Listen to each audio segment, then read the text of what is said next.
Hey everyone, welcome back. Today we are in Melbourne, Florida. We are at Murphy RV. We're going to look at this Arcadia Select. It's the 21 SRK. Let's take a look. We like to start outside with the front storage, and as you can see, there is plenty of it. So lots of space for bins for you storing things, which is great.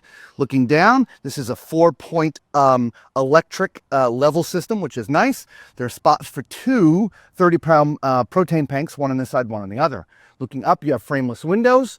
You have an awning that covers, well, just about 70-75% of the side. All right, moving here, you have endless hot water because it's got tankless water system. You've got your lipid solid step, which be careful coming over there, Lisa.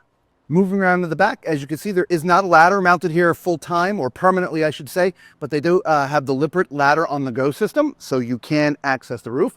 Pre-wire for backup camera and a utility hitch already in place.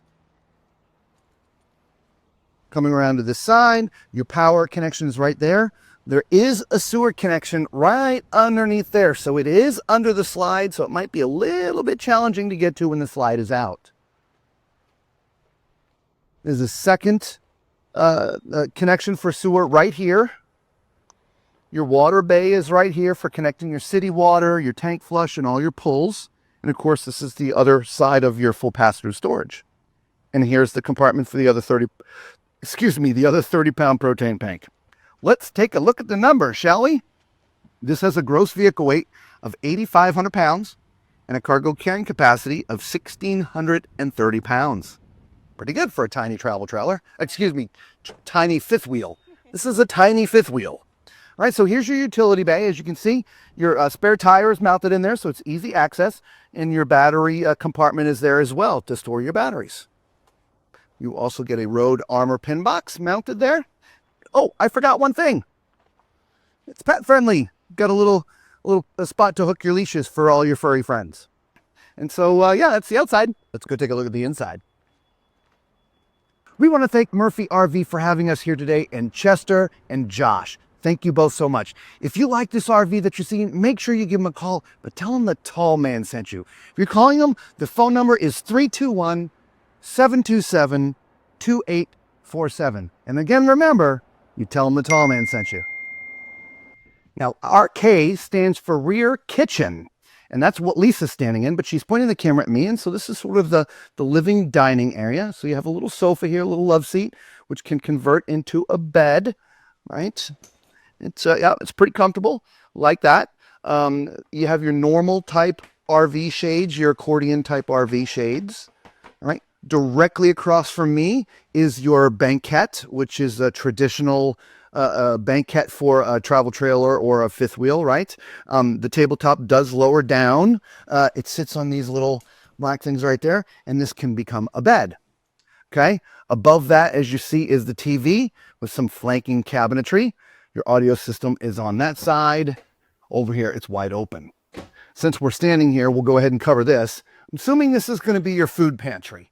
There's lots of storage here. All right, the shelves are pretty thin, but they're well supported, so I don't think you'll have any problem if you're loading them up with heavy canned goods. Okay? Well, let's get back to the kitchen before we go any further, because we walked right by it. We did, which is really nice when you're coming in with those bags full of groceries. You can just drop them right there. Right there. Yeah, and you actually have plenty of countertop space to do that. We got a large single basin sink with a tall faucet, and I like the detail on the faucet, too. Got a 3-burner stove and an oven. That's your microwave. Now, there's plenty of cabinetry overhead. It goes all the way Through. both sides there. Yep. Nice. And then underneath the sink, it's wide open, so you have plenty of space there. Yeah. Plenty of cabinets there, and a little space here. And you also have some drawers here. And this one's more shallow, and then these are 2 deeper drawers. Those are pretty deep. They are. Your refrigerator freezer is over here, and it opens toward the kitchen. And it is a 12-volt refrigerator freezer. Perfect, perfect. All right, well, let's head up towards the front. No, you know what time it is. It's time for Tall Man's Toilet Test. If this is your first time watching one of our videos, I'm 6'4", so use my height as reference as we're walking around this RV. Also, do us a huge favor, hit that thumbs up button, consider subscribing to the channel. It really does help us out, and Lisa and I would sincerely appreciate it. Thank you very much. All right, so I'm sitting on a porcelain foot flush toilet, and as you can see, I don't have any issues in here, right? A lot of times with tiny travel, I was about to say travel trailers again, tiny fifth wheels, I have some challenges with leg room and height. Here, not so much. As you can see, I also have plenty of shoulder width, so this is also tall and fluffy approved. Right across from me, as you can see, is your sink, a decent countertop space, and to put some lotions and potions or empty water bottles. There's some power there, under counter mount sink, nice faucet. You've got a door and 3 drawers for storing other things, as well as a very large medicine cabinet up top. The only thing this bathroom is missing is a place to store towels. So you're going to have to put your towels somewhere else in the RV. All right, so let's climb in the shower. All right, so I'm in the skylight, which is nice. So I have plenty of height. You could be L of, I would say 6'8" max. The only issue I have here is being at my height, I could potentially hit the screw. The screw is not recessed. And so you'd have to be conscious of that if you like this floor plan and just come and go closer to the side so you don't happen to hit your head on that and scratch yourself. Outside of that, there is one shelf in here. The shower head's in a great place for someone my height. And my favorite, retractable door. All right, let's go all the way up into the front, into the master. This is an RV queen. Now, let's talk about height, right? So this is what's called a mid-profile fifth wheel. So the height doesn't extend all the way to the front. It kind of dips down. Plus, I'm raised up a little bit here. And so if I'm standing here, as you can see, I'm hunched over. But when I'm standing down here, I'm standing completely straight up, okay?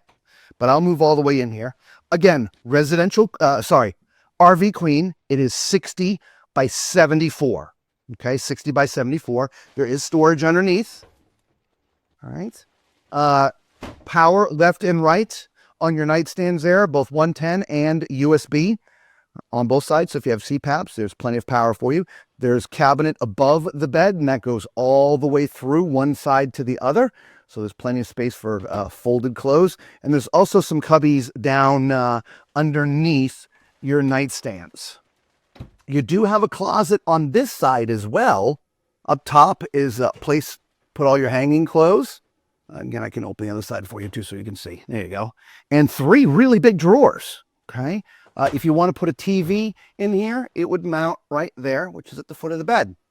Now, I know some people will look and go, wow, there's some space there. You could put a queen. Yes, you probably could fit a queen in there. But if you do, you're going to have a hard time opening those drawers.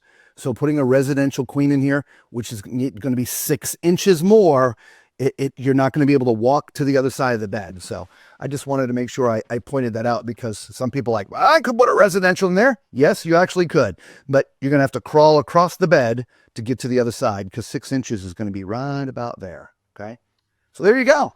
Look, what do you think of this tiny fifth wheel, right? Somebody, a couple who wants to maybe full time, doesn't want, something that's 40 feet that you need a 3,500 or a dually to pull. This, 8,500 pounds maxed out. That's awesome. Not bad, right? Yeah, that's awesome. Really good. Anyway, let us know what you think of it in the comments below. And until we see you somewhere again on the road, be safe.